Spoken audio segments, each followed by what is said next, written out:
मोक्षमार्गस्य नेतारम् भेत्तारम् कर्मभूभृताम् ज्ञातारम् विश्वतत्त्वानाम् वन्दे तद्गुणलाभम् वन्दे तद्गुणलाभम्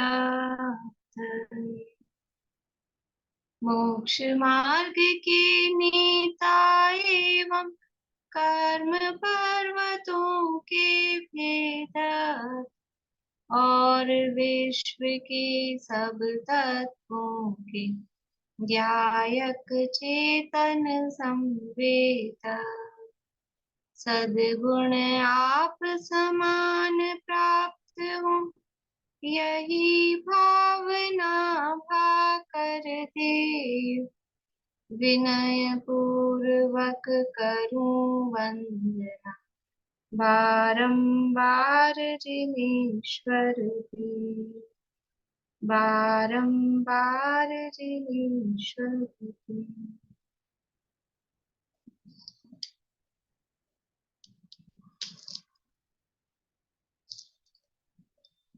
तत्वार सूत्र नामक के महाशास्त्र है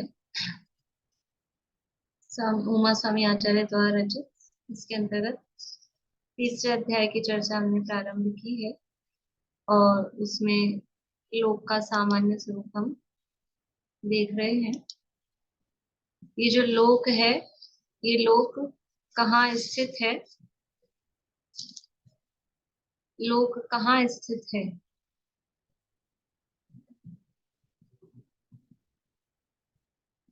बोलिए सरिता जी।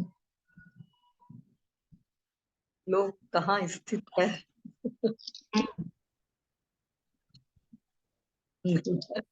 रश्मि जी।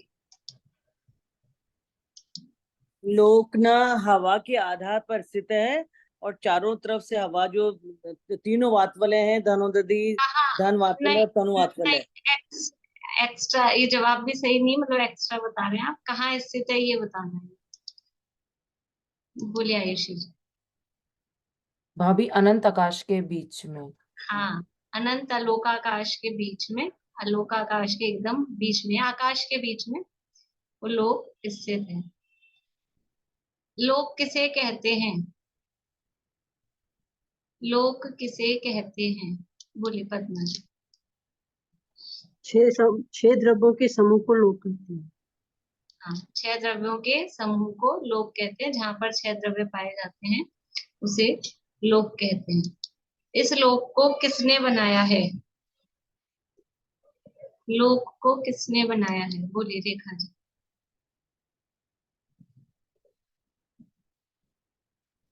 नेटवर्क है शायद। किसने ब्रह्मा विष्णु किसने बनाई? अनंत आदि आदि काल से अनंत अनादि अनंत आदि काल से बना हुआ है। अनादि अनंत, ठीक है। अनादि काल से बना हुआ किसी ने नहीं बनाया है। अनादि अनंत, अनादि निधन अकृत्रिम।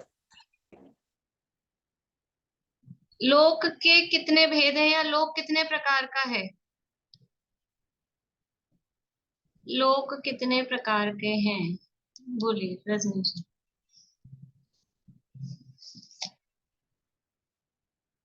दो प्रकार का, लोक और आलोक।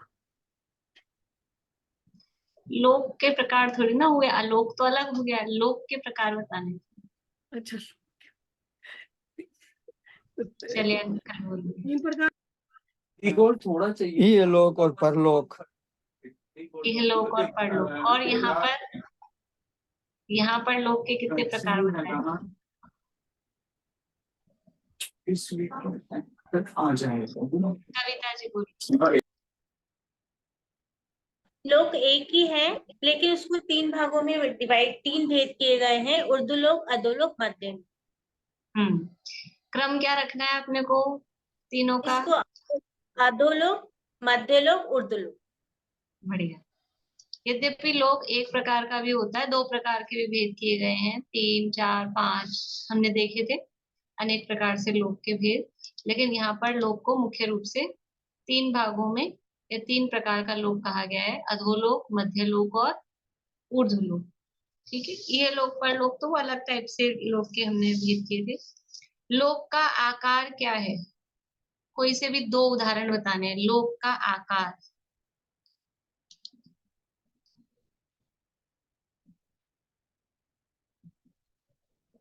बोलिए रूपम जी।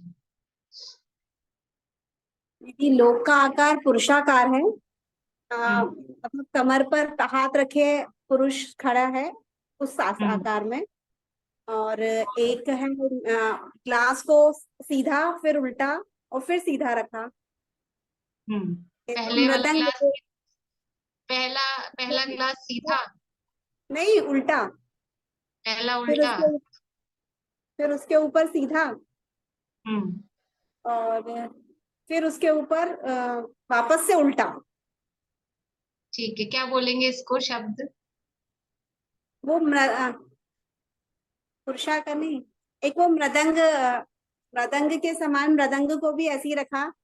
वो डमरू क्या बोलते हैं उसको, उसको भी हाँ, ऐसे ही रखा। तो फिर आधा रखा उसके ऊपर। नाम नाम बताना है इसको, नाम क्या बोलना है?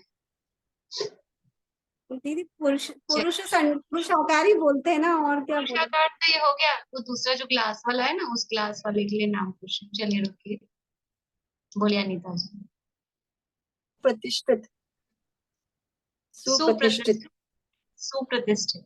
ठीक है, और दूसरा एक और शब्द, शराब संपुटाकार, त्रिशराब शराब संपुटाकार। संपुटाकार, त्रिशराब संपुटाकार, ये उसके लिए शब्द दिया है। आकार कैसा है लोक का?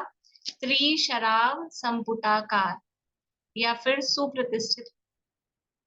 सुप्रतिष्ठित का आकार भी कहा, या फिर वो 1.5 मृदंग बोलेंगे तो 1 मृदंग सीधा और 1 मृदंग आधा उल्टा, ऐसा। तो 1.5 मृदंग का आकार, अथवा त्रिशराब संपुटाकार, या फिर सुप्रतिष्ठित का आकार, या फिर पुरुषाकार। इस तरह से 3-4 उदाहरण यहाँ हमने देखे थे लोक के आकार के। लोक की लंबाई, चौड़ाई, मोटाई जल्दी जल्दी बता दीजिए। आप बोलेंगे अलका जी गंगवार? देख के बोलो।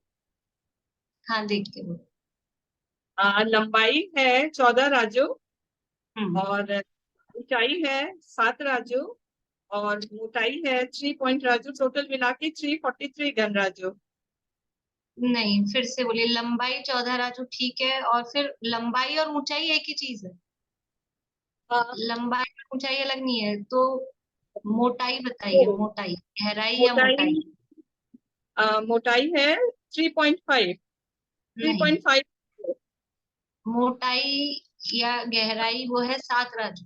7 राजू, अच्छा वो 7 हाँ, राजू। वो और 7 फिर वो राजू। है, हाँ, और एवरेज चौड़ाई है 3.4 राजू। चौड़ाई का एवरेज 3.5, 3.5। हाँ, लेकिन वैसे कैसे है, अलग अलग बताएंगे? लंबाई 14 राजू, हम्म, चौड़ाई 7 राजू, हम्म। इसको क्या बोलेंगे, मोटाई। चौड़ाई, नहीं, चौड़ाई, मोटाई तो 7 राजू है। अब हाँ, चौड़ाई अलग अलग जगह अलग है, जिसका एवरेज अपन ने हाँ। निकाला है, तो वो अलग अलग जगह कैसी है? बोली मीना चाची अपन। ठीक है। 7 राजू नीचे अधोलोक में, पूरब से पश्चिम 7 राजू। फिर ऊपर हम्म, मध्य लोक पे गए तो 1 राजू। फिर उसके हम्म, ऊपर गए ये लोकांत, ये ब्रह्मलोक। लोकांतिक सॉरी ब्रह्मलोक तक गए तो 5 राजू। फिर ऊपर गए सबसे टॉप पे, मतलब उधर लोक के अष्टम अंत में। लोक के अंत में तो 1 राजू। तो इस बढ़िया। तरह से 7 प्लस 1 प्लस 5 प्लस 1, तो इस तरह से इसका जोड़ करेंगे तो 3 पॉइंट ये तो 5 देखो वो है। हाँ, 3.5 तो जब अपन घनफल निकालेंगे तब एवरेज करेंगे, लेकिन तब अलग आएगा। अलग अलग लोग की लंबाई, चौड़ाई, मोटाई पूछी जाए तो लोग की लंबाई या ऊंचाई एक ही बात है। लंबाई या ऊंचाई 14 राजू है, मोटाई या गहराई वो सब जगह 7 राजू है, और चौड़ाई है वो 4 जगह अलग अलग टाइप से है। तो चौड़ाई सबसे नीचे 7 राजू, बीच में 1 राजू, फिर थोड़ा ऊपर जाके 5 राजू, फिर वापस एंड में पहुंचेंगे तो 1 राजू। इस तरह से ये चौड़ाई अलग अलग स्थानों पर अलग अलग है। चौड़ाई मतलब है लेफ्ट टू राइट। चौड़ाई को बोलते हैं पूर्व पश्चिम विस्तार, वो चौड़ाई है।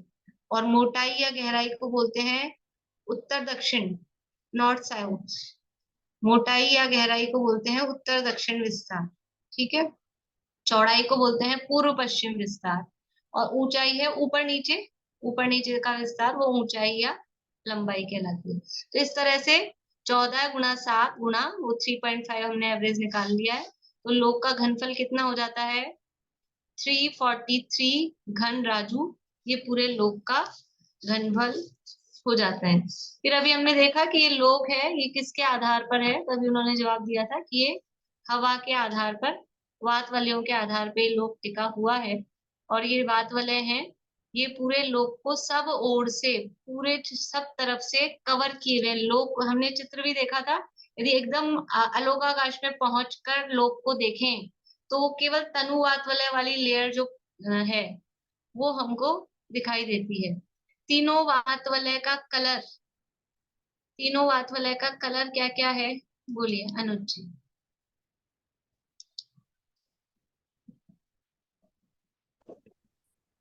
मैम सबसे जो बाहर वाला है वो तो अनेक रंगों वाला है। नाम क्या है उसका? तनु वातवल्य। ठीक है। और सबसे पहला धनोदति वातवल्य जो है वो मूंग के कलर का या पीला कलर, दो में से कंफ्यूजन हो रहा है। गोमूत्र के समान येलो कलर का, हाँ, पीले रंग। गोमूत्र के समान येलो कलर और वो मूंग के समान पीला कलर बीच वाला। बीच वाले का नाम क्या है? और तनु नहीं, धनोदति वातवल्य, धन वातवल्य। घन वात वलय, बढ़िया। 3 वात वलय हैं। सबसे अंदर लोक की तरफ जो है पहला वात वलय, उसका नाम है घनोदधि वात वलय, वो पीले रंग का है, गोमूत्र के समान वर्ण वाला है। फिर बीच वाला है घन वात वलय, मतलब घनी हवा का घेरा है। और घनोदधि है, वो घनी हवा और साथ में पानी, उसका जो घेरा है यानी वाष्प का, वो कहलाता है घनोदधि वात वलय, वो गोमूत्र के समान पीले रंग का। फिर बीच वाला घन वात वलय, वो घनी हवा का घेरा, वो मूंग के समान हरे रंग का। और सबसे अंत में बाहर की तरफ आउटर में जो लास्ट वाला है वो है तनु वात वलय, यानी पतली हवा का घेरा, वो कलरफुल है, विभिन्न प्रकार के वर्ण वाला है। ये सब लोक की रचना हमने देखी थी। इसके अलावा लोक के 2 भेद हमने और देखे थे, यहाँ जो भेद दिए, एक त्रस लोक और एक स्थावर लोक। एक त्रस लोक और एक स्थावर लोक, यानी पूरे लोक को 2 भागों में बांटे तो त्रस लोक और स्थावर लोक। तो ये विभाजन कैसे हुआ है कि लोक के बीचों बीच एक नाली जैसा है, उसको त्रस नाली बोलते हैं। तो वो त्रस नाली है, उस त्रस नाली में ही त्रस जीव पाए जाते हैं। त्रस जीव केवल त्रस नाली में ही पाए जाते हैं। तो ये त्रस नाली कहाँ पर है? कि जो लोक का जो गहराई है, लोक की ऊंचाई कितनी है? लोक की ऊंचाई है 14 राजू, ठीक है। और लोक की गहराई कितनी है? गहराई या मोटाई वो है 7 राजू। तो ये त्रस नाली कहाँ पर है? कि लोक के एकदम बीच में, बीच में मतलब मोटाई में भी बीच में, चौड़ाई में भी बीच में, और मोटाई में भी बीच में। तो ये कैसे होगी?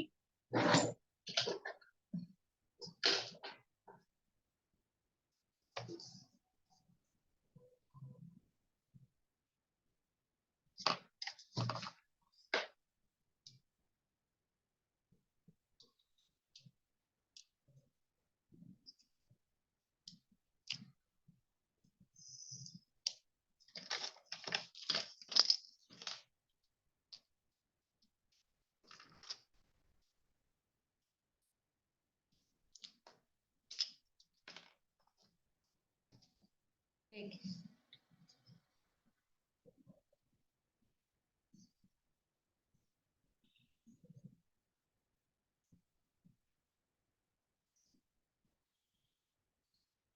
ये लोक है, दिखाई दे रहा है?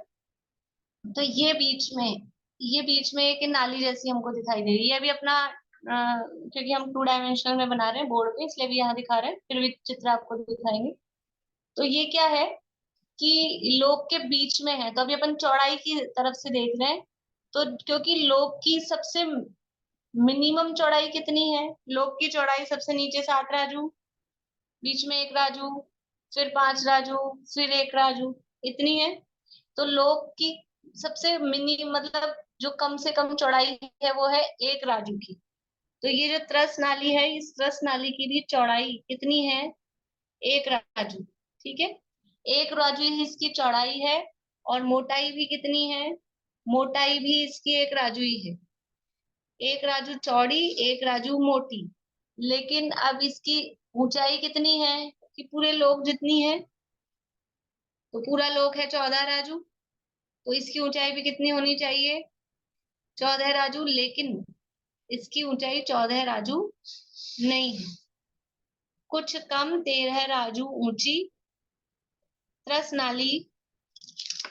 नाली की लंबाई, चौड़ाई और ऊंचाई क्या है, कुछ कम 13 राजू ऊंचाई, 1 राजू लंबी, 1 राजू चौड़ी और कुछ कम 13 राजू ऊंची।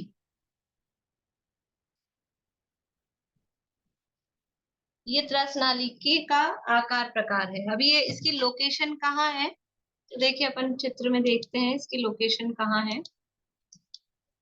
ये लोक का नक्शा है, दिख रहा है आप लोगों को।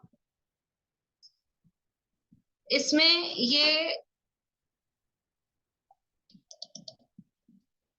जो गहराई है, यहाँ से सेंटर से देखेंगे तो जल्दी समझ में आएगा। आप लोगों को छोटा दिख रहा हो मोबाइल में, तो आप ऐसा अपने स्क्रीन को हाथ से बड़ा कर सकते हैं, जूम कर सकते हैं। ये लोक की गहराई है 7 राजू अंदर की तरफ। तो ये अपने को अभी जो अपन ने बोर्ड में बनाया, तो बोर्ड पे अपने को कहाँ दिख रही है, बोर्ड पे अपने को यहाँ सामने दिख रही है, क्योंकि हमने सामने से फोटो लेके बनाया है।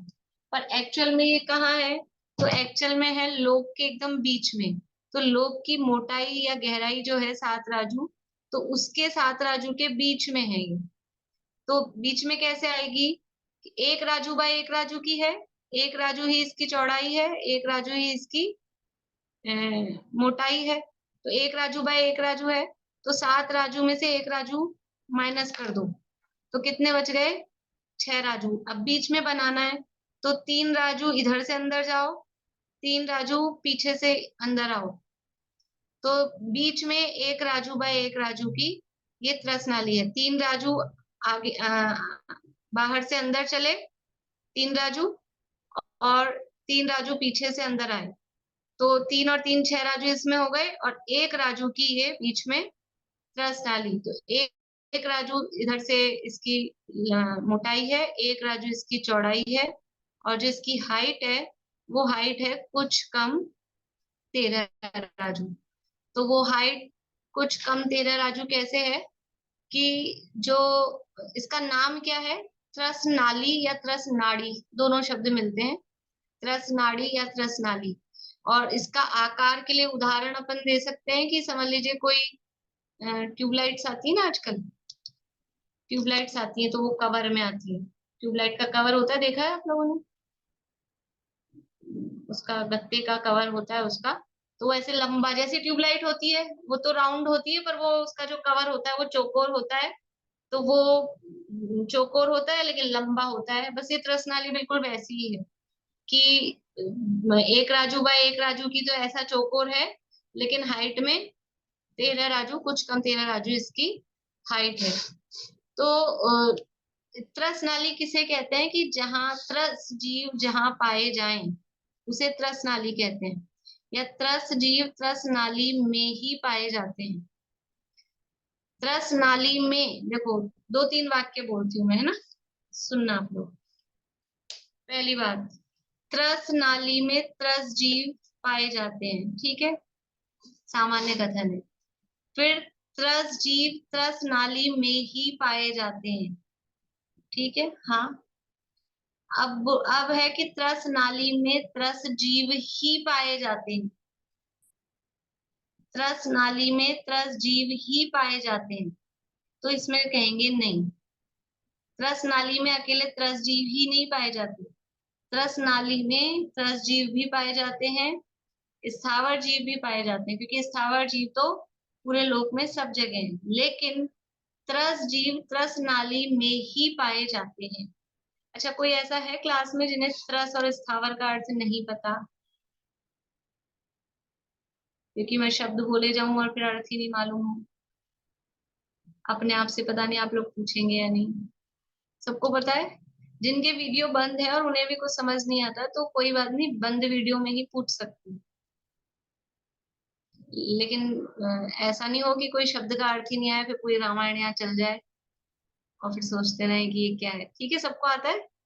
त्रस और स्थावर ललतेज जी, त्रस स्थावर पता है आपको? और इधर कौन है? सबको मालूम है ना? ठीक है, तो त्रस जीव जहाँ पाए जाते हैं, त्रस नाली के अलावा त्रस जीव नहीं पाए जाते, इसलिए उसका नाम रखा है त्रस नाली। तो पहले ये देख लेते हैं कुछ कम तेरह राजू क्यों कहा, तो मोटा मोटा सा हिसाब देख लेते हैं कि जो अधोलोक है, अधोलोक में अधोलोक कितना है? अधोलोक है 7 राजू का। अपन ने देखा था अलग अलग विभाजन 3 लोक का, देखा था ना?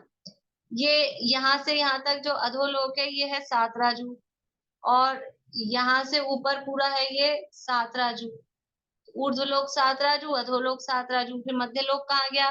कि मध्य लोक है ये केवल जितना सुमेरु पर्वत है, यानी 1,40,000 योजन, 1,40,000 योजन का मध्य लोक है, बस सुमेरु पर्वत की हाइट जितना। तो वो बहुत कम की है, इसलिए उसको गौण कर देते हैं। तो 7 राजू का ये अधोलोक है, यानी नीचे का जो पार्ट है 7 राजू का है। तो 7 राजू में से 6 राजू में तो है 6 नरक पृथ्वियां। 7 राजू में से 6 राजू में तो है 7 नरक पृथ्वियां, और लास्ट का जो एक राजू है अधोलोक में, जो लास्ट का एक राजू है वहां पर भी निगोदिया जीवों का स्थान है, स्थावर जीवी वहां पर रहते हैं, कलकल भूमि उसको कहते हैं। तो लास्ट का जो एक राजू है अधोलोक में, वहां पर नारकी जीव नहीं है और दूसरे भी कोई त्रस जीव नहीं है, वहां केवल निगोदिया जीवों का स्थान है, स्थावर जीवों का वहां स्थान है। तो ये एक राजू इसमें से माइनस कर देते हैं। ठीक है, टोटल पूरे लोक की हाइट कितनी थी? टोटल थी 14 राजू। ठीक है, और उसमें से ये एक राजू जो निगोदिया जीवों का स्थान है, वो एक राजू इसमें से माइनस कर दिया। तो त्रस नाली की ऊंचाई कितनी हो गई है? 13 राजू। ठीक है, 13 राजू। अब वो कुछ कम और क्या है? तो कुछ कम है वो ऊपर जहाँ स्वर्ग लास्ट है ना, जहाँ पे लास्ट स्वर्ग है, सर्वार सिद्धि का विमान, उस लास्ट स्वर्ग से ऊपर अब कोई त्रसजीव फिर नहीं पाए जाते हैं।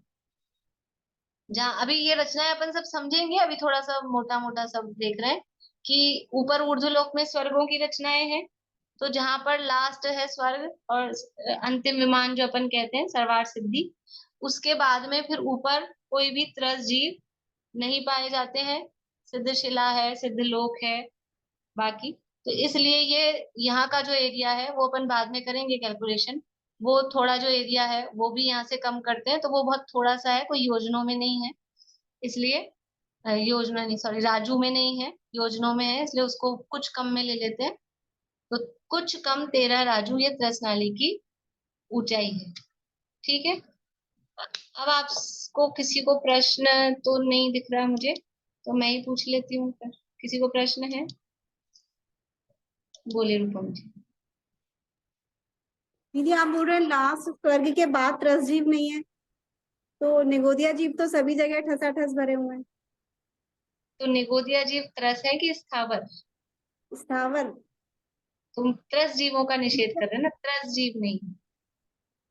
अच्छा, तो जैसे सिद्ध भगवान आत्मा जीव है, वो नहीं मानी जाएगी पंचेंद्रिय जीव, वो इंद्रिय हाँ अतीत होगा, मतलब ऐसा। हाँ, सिद्ध भगवान तो है, आप मना कैसे कर रहे हो?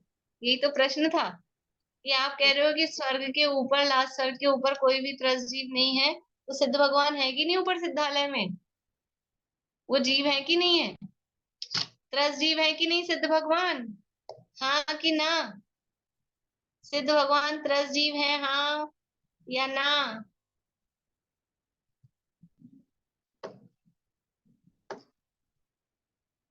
सबको जवाब देना है भाई।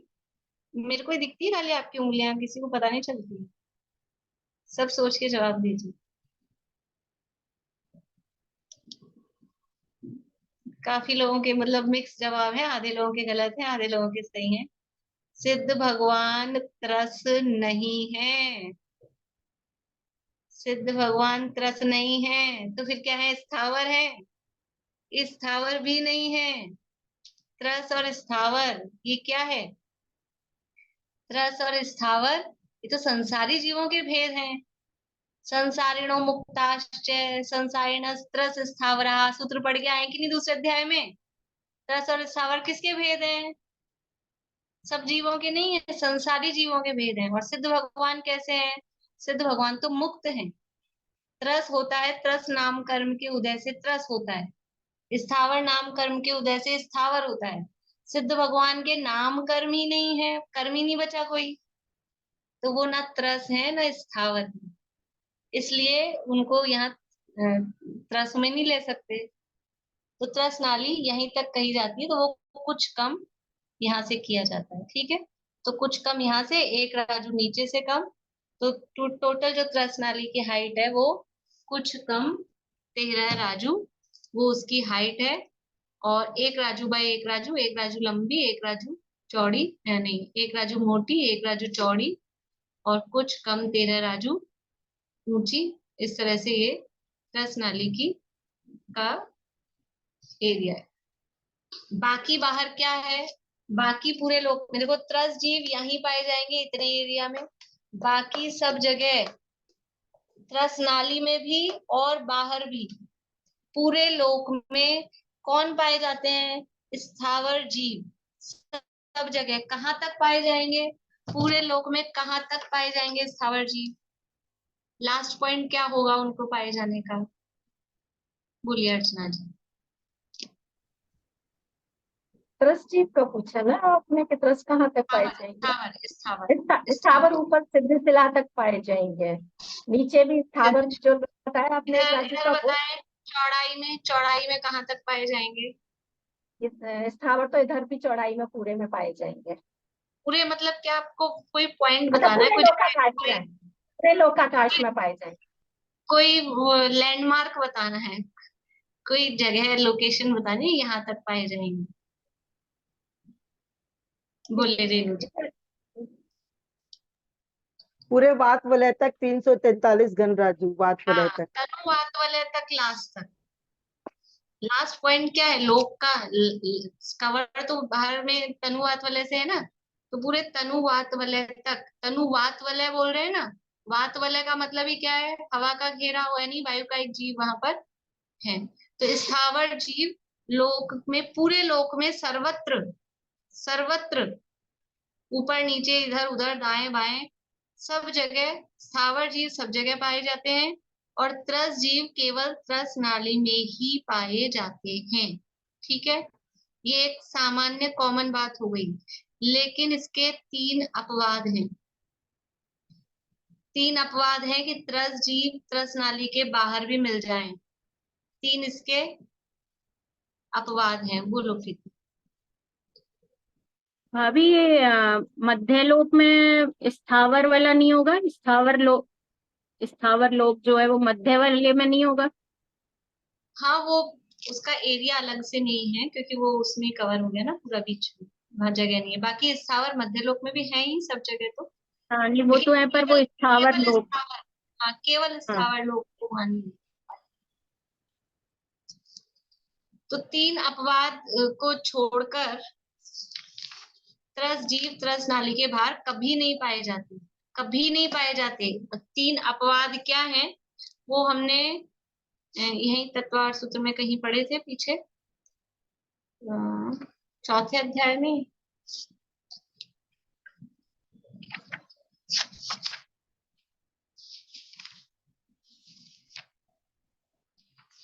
देखिए पहला तो है, उसको बोलते हैं उपपाद की अपेक्षा। उपपाद की अपेक्षा का मतलब क्या है, जितना आपको समझ में आए, नए लोग अगर हैं और उनको कम समझ में आए तो कोई बात नहीं। कोई मुझे पेज नंबर देख के बताएंगे ये अपन ने कहाँ पढ़ा है? त्रस जीव त्रस नाली के बाहर पाए जाते हैं। कोई खोज के पेज नंबर देख के बता दीजिएगा तो मैं आप लोगों को बता दूंगी। तो आपको मालूम है पेज नंबर ध्यान में? ये आपने सेकंड अध्याय में बताया था, लेकिन वो कुछ किसी और सब्जेक्ट पे चल रहा था, उसमें बताया था। हाँ नहीं बताया तो था, मैं पेज नंबर सबको बताने के लिए वो भी एकदम निकल नहीं रहा। लेकिन कुछ अपवाद के समय और बता रहे हैं समुद्र घाट के, मरणांतिक समुद्र घाट के समय और केवली समुद्र घाट के समय, ऐसे 3 अपवाद। हाँ बढ़िया, ये 3 अपवाद हैं उपपाद की अपेक्षा से, मारणांतिक समुद्घात की अपेक्षा से और केवली समुद्घात की अपेक्षा से। इन 3 अपेक्षाओं से त्रस जीव त्रस नाली के बाहर भी पाए जाते हैं। 3 ही स्थितियों में त्रस जीव त्रस नाली के बाहर पाए जाते हैं, पर वो बहुत बहुत शॉर्ट टाइम होता है, लेकिन फिर भी करणानि योग में अगर थोड़ा भी कुछ मिलता है तो उसको बताया जाता है। बोलिए अनीता आंटी कौन है? अनीता जी, कविता जी आप कुछ पूछ रहे हैं? तीसरे अध्याय में 110 पे दिया हुआ है। कौन सा है? 110 स्थावर जीवों के भेद किए थे ना? 110 नहीं 169 पेज पर है। नहीं 110 में नहीं, 169। हाँ ठीक है 169 ये ठीक है, तीसरे अध्याय में ही है। आगे 169 नंबर पेज है। नहीं ये तो मनुष्यों का है, त्रस्त जीवों का देखना है तो ये भी सेम वही, पर ये मनुष्यों का है। नहीं 169 पे नहीं है, मैं देख के बता दूंगी बाद में, ठीक है। तो पहला क्या कहा, उत्पाद की अपेक्षा। उत्पाद का मतलब क्या है? उत्पाद का मतलब होता है कि कोई जीव समझ लीजिए एक इंद्रिय स्थावर है, ठीक है। सारिका जी कुछ पूछ रहे हैं? मैं पूछ रही थी वो तीसरा वाला क्या है, केवली समुद्घात? हाँ केवली समुद्घात की अपेक्षा।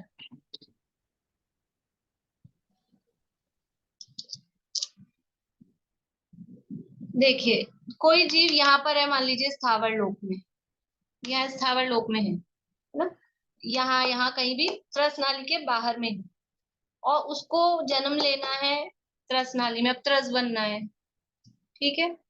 पहले एक इंद्रिय स्थावर था, मर के उसको अब यहाँ मध्य लोक में जन्म लेना है, कोई विकलेंद्रिय बनना है, 2 3 4 इंद्रिय बनना है, या कुछ बनना है, त्रस बनना है, ठीक है। एक इंद्रिय से तो सीधा देवनारकी में तो जाएगा नहीं, या तो मनुष्य बनेगा या फिर तिर्यंश बनेगा।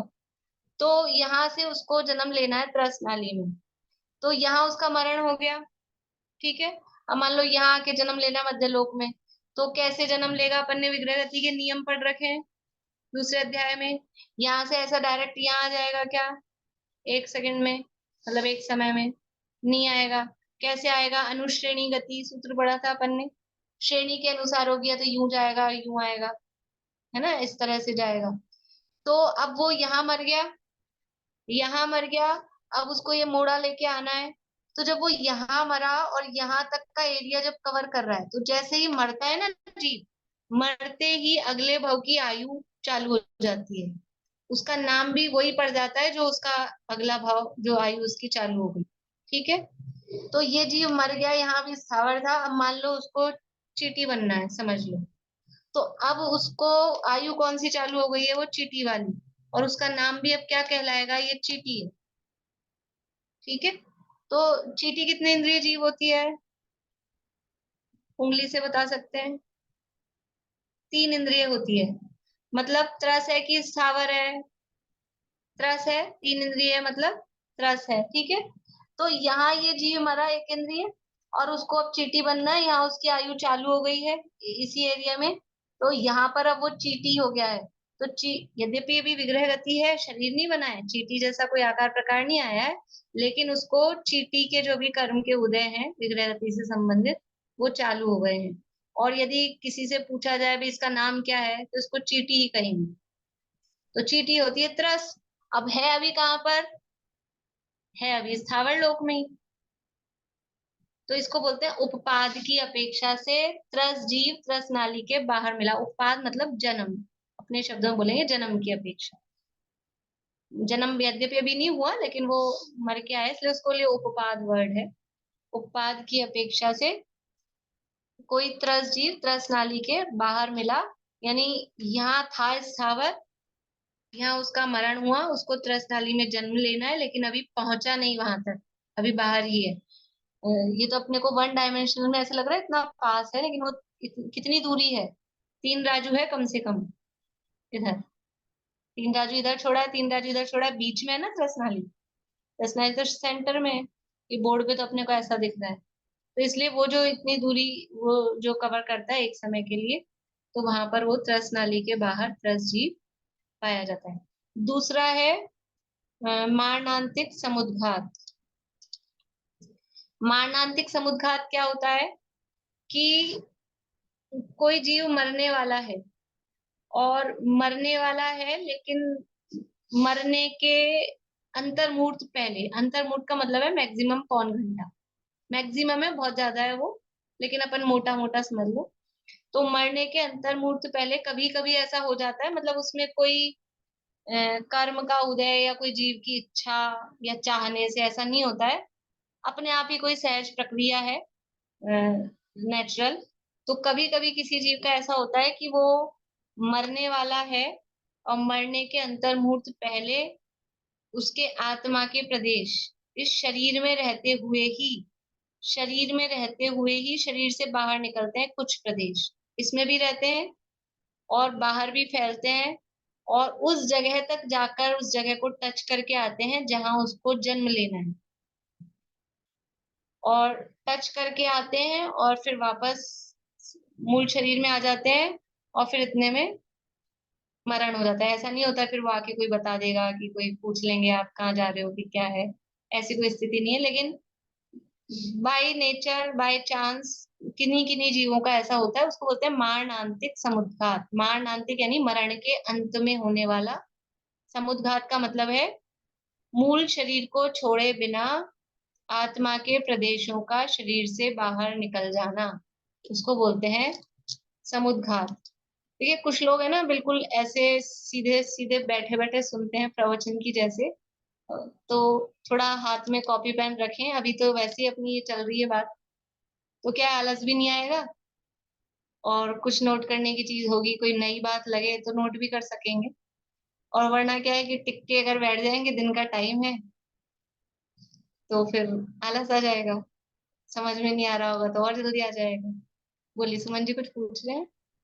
ये मानवांतिक समुद्घात सिर्फ मनुष्य गति में ही होता है क्या? सिर्फ मनुष्य के ही होता है? नहीं नहीं, चारों गतियों में हो सकता है। चारों गतियों में, ठीक। समुद्घात का अलग ही टॉपिक है, 7 प्रकार के समुद्घात होते हैं, और उसका अलग ही अपना विषय है पूरा, अभी तो केवल यहाँ जितना जरूरी है तो उतना ही। सुनते सुनते विचार आ गया था, क्लियर कर देती हूँ। हाँ दीदी, मैं ये कहना चाह रही, ये जरूरी थोड़ी है कि वो समुद्घात जब कर रहा है मारणांतिक, वो तृष्णाली से बाहर आए आए उसके प्रदेश। अरे अभी तो कंडीशन अभी बता रही हूँ मैं, कंडीशन बताई नहीं है। जरूरी नहीं है, तृष्णाली से बाहर क्यों आएगा, वो तभी आएगा जब उसको वहां जन्म लेना होगा। अभी बात ही पूरी नहीं हुई है, रुकिए देखिए। तो मैं तो अभी मारणांतिक समुद्घात समझा रही थी, फिर यहाँ की कंडीशन अभी बताती हूँ। मारणांतिक समुद्घात किसे कहते हैं? मरण के अंत समय में होने वाले समुद्घात को मारणांतिक समुद्घात कहते हैं। ये तो सिंपल सी। समुद्घात का अपने आप का मतलब क्या है? मूल शरीर को छोड़े बिना आत्मा के प्रदेशों का शरीर से बाहर निकलना, उसको समुद्घात कहते हैं। मूल शरीर को छोड़ा नहीं है, शरीर में भी है और फिर भी आत्मा के प्रदेश बाहर फैल गए हैं, उसको बोलते हैं समुद्घात। यदि शरीर को छोड़ के आत्मा के प्रदेश बाहर निकल जाएं तो फिर क्या कहेंगे उसको?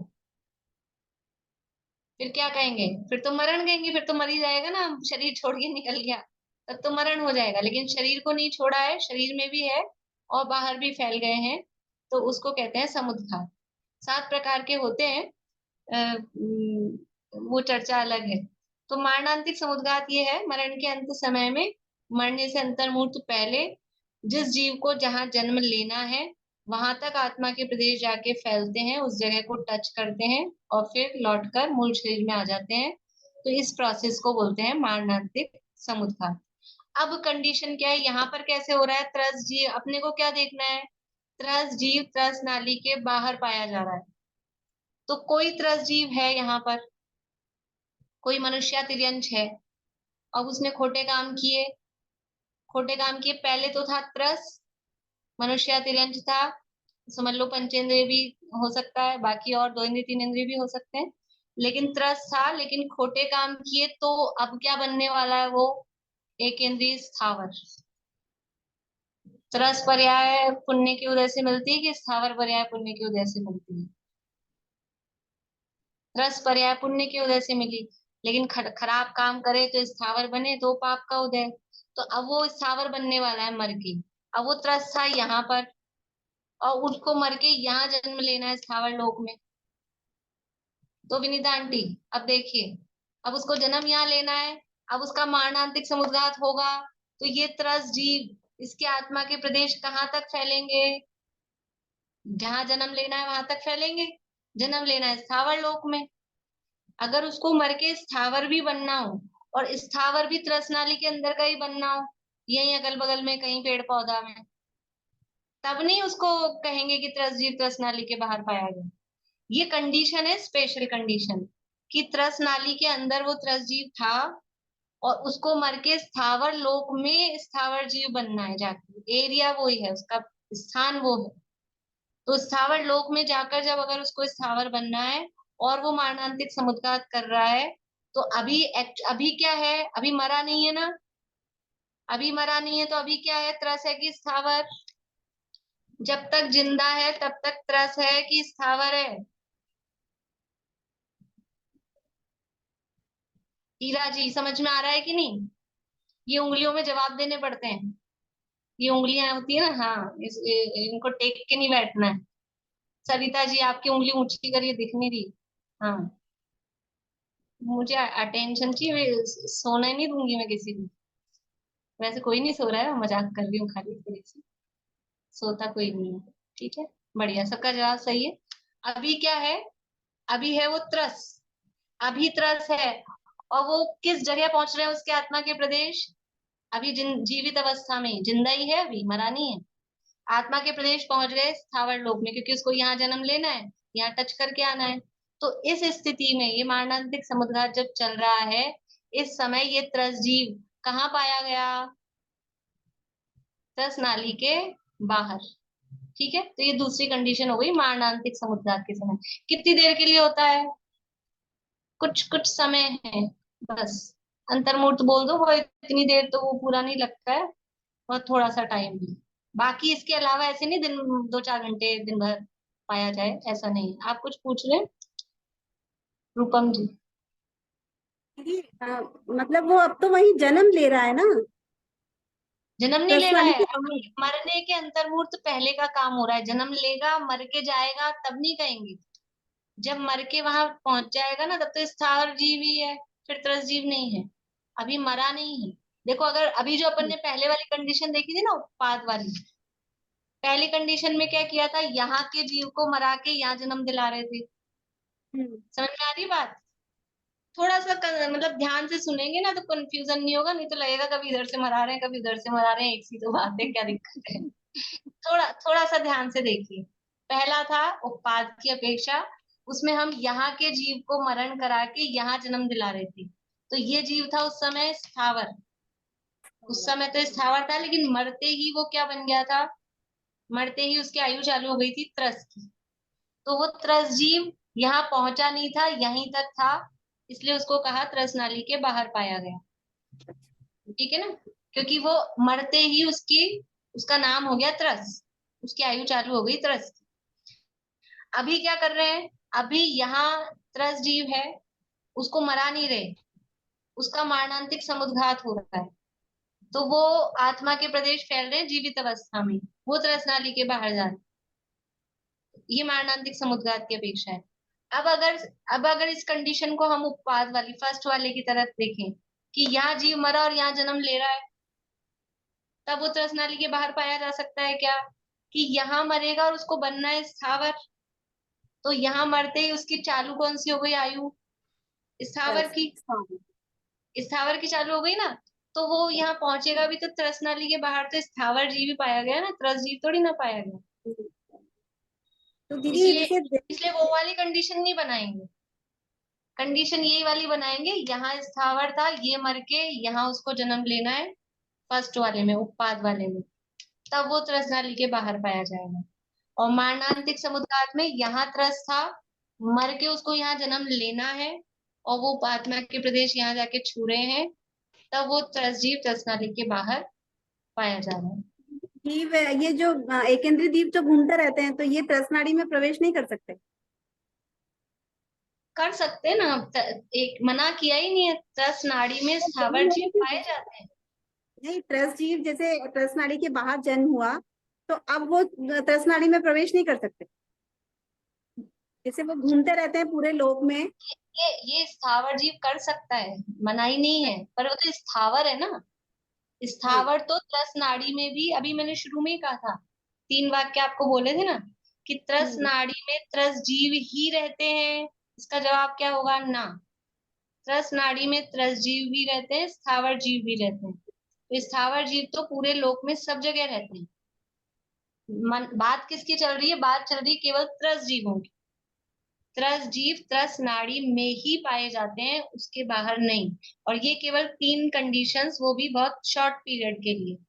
तो पहली उपपाद वाली, जिसमें वो बाहर पाया जा रहा है, दूसरी मारणांतिक समुद्घात वाली, उसमें पाया जा रहा है। बोलिए रेणु जी। मैम, ये जो मारणांतिकी समुद्घात में आपने कहा सामान्य, मतलब ऐसे ही हो जाता है जीवों का, ये प्रदेश चले जाते हैं, लेकिन कई बार सुना है कि उनको ये आर्त ध्यान या जिज्ञासा या खुद बेचैनी की वजह से उनके आत्मा के प्रदेश जाते हैं, सुना है बहुत बार। उप कहने की बात है, मतलब उस वजह से भी जा सकते हैं, अदरवाइज नॉर्मल किसी के भी जा सकते हैं, मतलब इसमें कोई ऐसा नहीं है कि अपनी इच्छा थी मैं कहाँ जन्म लूंगा, तो अपन हर आदमी ये सोचे मैं तो इच्छा करूं मैं, और उससे होगा क्या, होना जाना क्या है, मान लो छू के आ गए, तो ना खुद को कुछ पता चलना है ज्यादा, ना किसी को आके बता सकते हो, बहुत संक्लेश हो जाता है मन में, संक्लेश हो जाता है मन में बहुत रहता है, ना वो उसकी वो स्थिति रहती है, ना उसको खुद को ख्याल भी आता हो उस जीव को, तो भी वो इतना टाइम नहीं रहता है कि वो आके बता सके, और टच कर भी आएगा तो कुछ बदल, मान लो अच्छी जगह जा रहा होगा तो, और खराब जगह जा रहा होगा तो उसमें कोई फेर बदल हो जाए कि कर दे, कि कोई अच्छी पहले से जाके अपने रजाई गद्दा अच्छा व्यवस्था देखा है, कमरा वमरा देखा है, ऐसा कुछ नहीं होता है, मतलब ऐसा कुछ कर नहीं सकते, तो उसमें इसलिए क्या वो नेचुरल है, मतलब कोई वो नहीं, किसी के हो जाता है तो बहुत बड़ा महान बात हो गई, या हो जाता है तो इससे कोई हीनता हो गई, ना इससे महानता है, ना इससे हीनता है, ना इससे कोई लाभ है, ना इससे कोई हानि है, इसलिए कहा है नेचुरल, होता है तो ठीक है, नहीं होता है तो ठीक है, कुछ दिक्कत वाली आपने बात बोला ना स्थावर, आपने बोला ना त्रस नाली के बाहर नहीं जा सकते, लेकिन इसमें मरणांतिकी उद्घात में जब वो जाता है आत्मा के प्रदेश, तो उसकी आयु तो बन जाती है ना बाहर की, स्थावर की। हाँ, तो जा सकता है ना फिर वो। हाँ, तो भेजा ना हमने, यही तो भिजवाई तो रहे हैं उसको बाहर, इसलिए तो ये अपवाद कह रहे हैं, हाँ, उस स्थावर की आयु बन गई। हाँ, 3 आयु बन गई स्थावर की, लेकिन अभी स्थावर की आयु चालू नहीं हुई है, स्थावर की आयु तो बंदी है, तब तो टच करके आ रहा है, बिना आयु बंधे तो जा नहीं सकता है। आवाज बंद हो गई आपकी। बिना आयु बंधे नहीं जा सकता अब है। बोले ना बिना विग्रह आयु गति बंधे में। पता ही नहीं लगेगा ना कि जाना कहाँ है। जब तक आयु का बंध ही नहीं होगा तब तक यही डिसीजन हाँ नहीं हाँ होगा, ये डिसाइड नहीं होगा कि जाना कहाँ है। हाँ हाँ आयु हाँ उसकी बंधी है स्थावर हाँ की।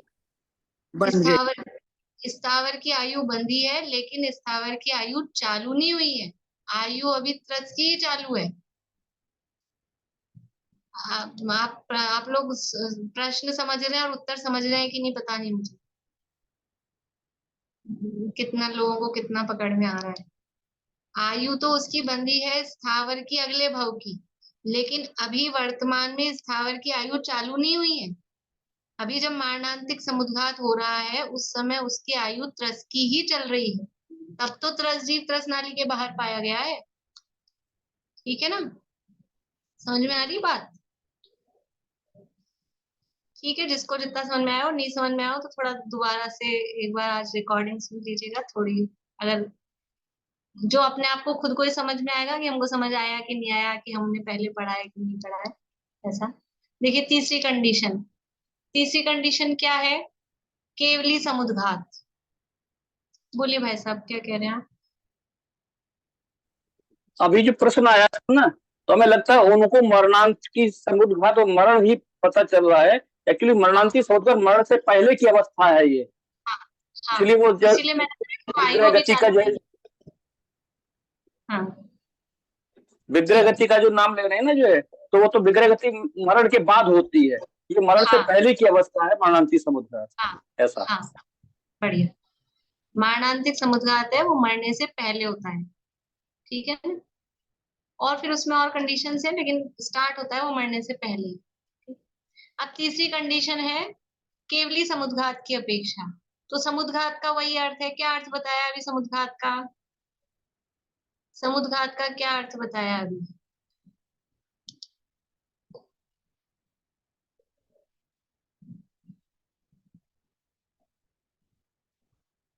बोलिए शीला भाभी।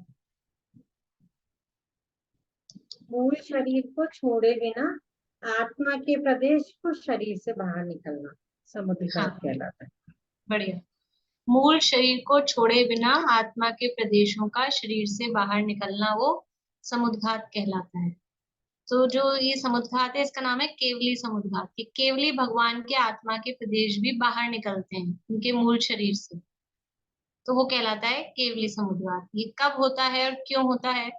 रेणु जी जैन, आपको कुछ पूछना है? नहीं, वही आंसर दे रहे थे ना। ठीक ठीक। तो जब केवली भगवान तो समझ में आता है ना, अनंत भगवान। अनंत भगवान है, अब उनको सिद्ध होना है, मोक्ष जाना है। तो अनंत भगवान के क्या कुछ कर्म बाकी हैं? अनंत भगवान के क्या कुछ कर्म बाकी हैं? हाँ जी, क्या नाम है आपका? नाम भूल गई मैं। बोलिए। 4 कर्म बाकी हैं, घातिया कर्म। हाँ, 4 अघातिया कर्म उनके बाकी हैं। 8 कर्म टोटल होते हैं, उसमें से 4 घातिया कर्म, ज्ञानावरण, दर्शनावरण, मोहिनी और अंतराय। ये अनंत भगवान के नष्ट हो गए, तब तो वो अनंत बने। लेकिन अभी भी 4 अघातिया कर्म बाकी हैं। कौन कौन से बाकी हैं? वेदनीय, आयु, नाम और गोत्र। ये 4 कर्म उनके बाकी हैं।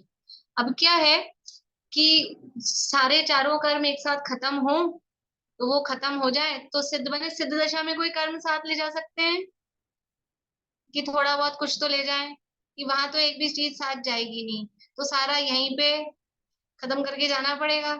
ऐसा होता है ना, अपन कहीं जा रहे हो, यहाँ से इंडिया से अमेरिका शिफ्ट हो रहे हैं, एक शहर से दूसरे शहर शिफ्ट हो रहे हैं, यहाँ से तो सामान ले जाते हैं, इंडिया से भी अमेरिका ले जाते हैं, अमेरिका से भी ले आते हैं, पर ऐसा समझो कि कुछ नहीं ले जाना है। खाने पीने की चीजें कुछ नहीं ले जानी, आटा, फल, सब्जियां। तो क्या करते हैं, 15 दिन के लिए घर बंद करके जा रहे हैं, तो आटा, फल, सब्जियां, दूध वूध जो भी है वो सब खत्म करके जाते हैं ना यहीं पूरा।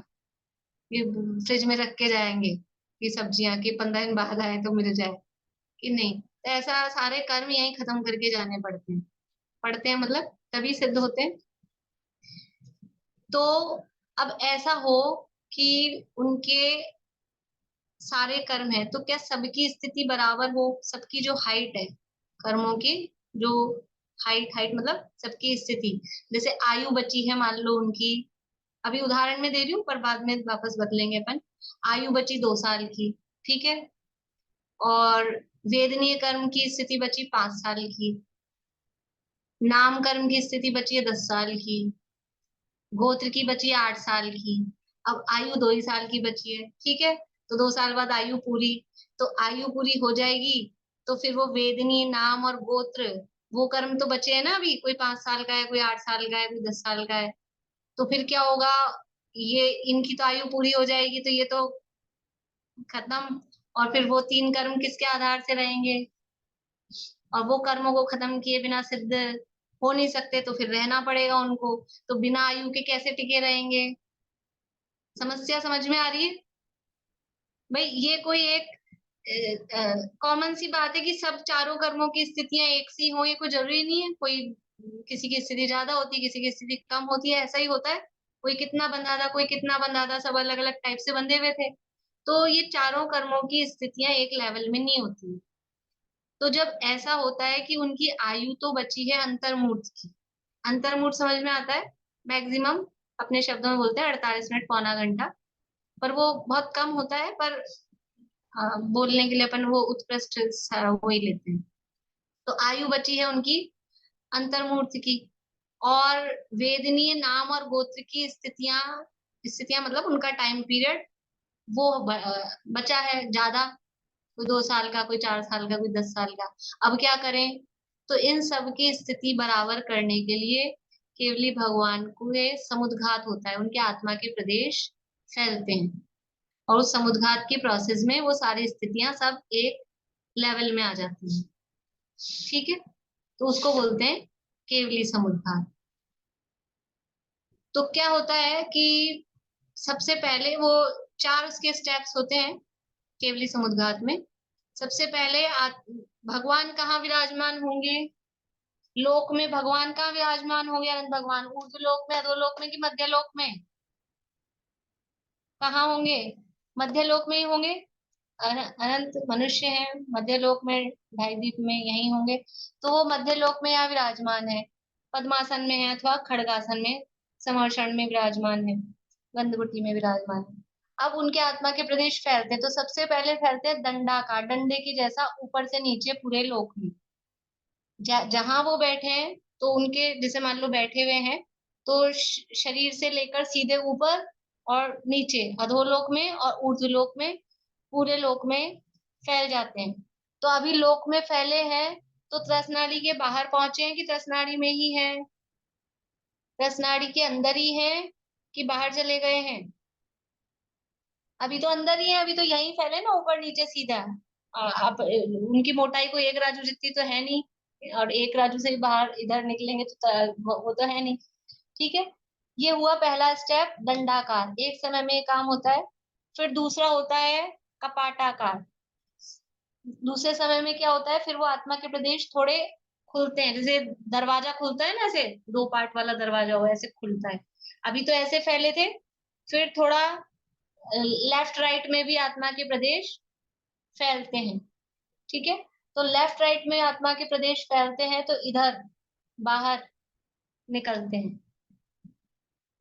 ये अभी समझ लो 2 डायमेंशनल फैलते हैं, प्रत्राकार होता है, नहीं सॉरी कपाटाकार जो है वो अभी तो फैले ऊपर नीचे सीधे, फिर फैलते हैं लेफ्ट टू राइट 2 डायमेंशनल में। फिर थर्ड स्टेप में तीसरे समय में वो फैलते हैं प्रत्राकार, यानी पूरे लोक में वात वालों को छोड़कर मोटाई में भी सब जगह वो आत्मा के प्रदेश फैल जाते हैं, उसको बोलते हैं प्रत्राकार। और उसके बाद में चौथे समय में जो वात वाले वगैरह जो भी बचे थे, सब जगह आत्मा के प्रदेश पूरे फैल जाते हैं, उसको बोलते हैं लोक पूरण, ठीक है। ये 4 स्टेप केवली समुद्घात के होते हैं, पहला दंड, दूसरा कपाट, तीसरा प्रतर, चौथा लोक पूरण, और फिर रिवर्स होते हैं, लोक पूरण होते ही लोक पूरण के बाद वापस से प्रतर, फिर कपाट, फिर दंड और फिर मूल शरीर में वापस प्रविष्ट हो जाते हैं। तो जिस समय कपाट, प्रतर और लोक पूर्ण हुआ, उस समय वो अरहंत भगवान उनके आत्मा के प्रदेश त्रस नाली के बाहर पहुंचे कि नहीं पहुंचे? स्थावर लोक में पहुंचे कि नहीं पहुंचे? लोक पूर्ण हुआ तो पूरे लोक में फैले। अरहंत भगवान त्रस है कि स्थावर है कि कुछ भी नहीं है?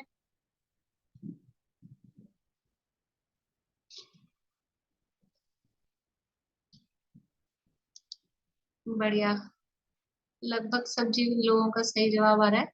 अनंत भगवान त्रस हैं। अभी उनके त्रस नाम कर्म का उदय है, नाम कर्म बचा हुआ है ना अभी, तो अनंत भगवान त्रस हैं। तो वो त्रस हैं, त्रस जीव हैं और त्रस नाड़ी के बाहर पाए गए। कब पाए गए? हर समय नहीं पाए जाएंगे, केवली समुद्घात के समय। तो इस तरह से 3 अपवाद हैं कि जब त्रस जीव त्रस नाली के बाहर पाए जाते हैं। इसके अलावा अदरवाइज कभी भी त्रस जीव त्रस नाली के बाहर किसी भी हालत में नहीं पाए जाते हैं। तो जहां केवल त्रस जीव पाए जाते, त्रस जीव जहां पाए जाते हैं उसको बोलते हैं त्रस नाली। त्रस जीव त्रस नाली में ही पाए जाते हैं और बाहर जो उसके अलावा जो एरिया है वहां पर केवल स्थावर जीव ही पाए जाते हैं, उसको स्थावर लोक कहते हैं। बोलिए रजनी जी। प्रतर में क्या होता है? प्रतर में यानी लंबाई, चौड़ाई, मोटाई सब जगह फैल जाते हैं वात वालों को छोड़ के। तो लंबाई चौड़ाई तो पहले भी फैल गए थे, वो कपाट में चौड़ाई में चले गए और लंबाई में गंडक में चले गए। कपाट में लंबाई और चौड़ाई में फैले थे, कपाट में 2 डायमेंशनल फैले थे, लंबाई और चौड़ाई में। हाँ। फिर प्रतर में मोटाई में भी फैल गए। अच्छा, डेप्थ में। हाँ, बोले कविता जी। आपने फ्लैट बताया था कि ऐसे फैल जाते, फ्लैट में फैल जाते, प्रतर में। अब प्रतर में फ्लैट मतलब प्रतर में पूरे में फैल जाते, पूरे लोक में वात वालों को छोड़कर। वात वालों को छोड़कर पूरे लोक में फैल जाते हैं। आशा आंटी कुछ पूछ रहे थे? नहीं दिख रहे मुझे भी। रेज हैंड करिए ना आशा आंटी। हाँ बोलिए। ऐसा क्वेश्चन है पर है, अब क्या करूं। ये जो स्थावर लोक में जो स्थावर है, जो जिंदा है, वो त्रस नाड़ी में आ सकते हैं, जा सकते हैं, जिंदे में नहीं, यह क्षेत्र का वो है। वैसे मुश्किल है लेकिन कोई सिद्ध लोक का कोई यहाँ का निगोदिया स्थावर सिद्ध लोक में आने जाने में कोई वो नहीं है, नहीं आ सकते ऐसा कुछ नहीं है, लेकिन ज्यादातर ऐसा है कि इतना गमन वो कैसे टाइम ही नहीं होता। हाँ, टाइम नहीं मतलब हाँ इतनी दूरी, पर बाकी ऐसा कुछ नहीं। हाँ एक बार इस चित्र के द्वारा घनु वातावल्य और वातावल्य, तनु वातावल्य भी एक बार मोटा मोटा शॉर्ट में बता दीजिए। कल बताते हैं, आज तो समय अपना ज्यादा ही हो गया, कल बताते हैं।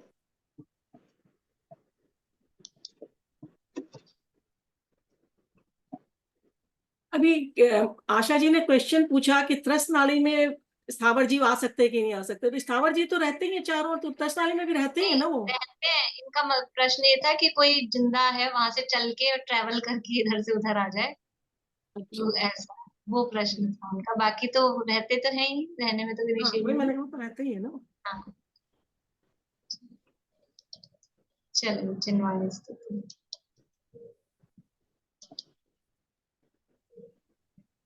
सर्वज्ञ शासन जयवंत वर्ते, निर्ग्रंथ शासन जयवंत वर्ते, यही भाव तब छिन्न रहता है मन में, सर्वज्ञ शासन जयवंत वर्ते, निशंक निर्भय रहे हम सदा ही, अरे सब में भी न कुछ निरपेक्ष रह कर करे साधनानित, तभी ग्लानि भयानुत्साह न हो, बातों में आवे जो जग की कदापि चमत्कार लख कर नहीं मूढ़ होवे। अरे पर की निंदा प्रशंसा स्वयं की, करके समय शक्ति बुद्धि न खोवे। चलित को लगावे सहज मुक्ति पथ में, व्यवहार सबसे सहज प्रेममय हो। दुर्भाव मन में विलावे कभी ना, निर्दोष सम्यक तो जयवंत वर्ते। सर्वज्ञ शासन जयवंत वर्ते, निर्ग्रंथ शासन जयवंत वर्ते।